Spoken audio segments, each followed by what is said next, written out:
Ya. Lia tahu. Awak jangan ingat, saya tak nak awak kahwin dengan Ri sebab saya nak hidup dengan awak, ya? Tak. Awak kahwinlah dengan mana-mana perempuan, saya tak kisah.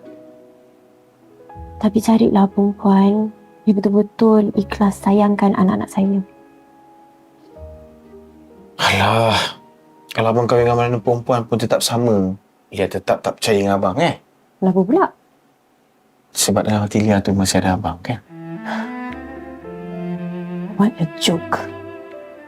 Awak ingat saya ni patung ke? Yang akan terima je apa yang awak buat. Ini bukan Alia yang dulu, ya. Yang akan telan je apa yang awak buat. Apa yang abang buat ni? Malaslah cakap. Sebab menduakan Lia? Sayang, dah berkali-kali dah abang cakap dengan Lia.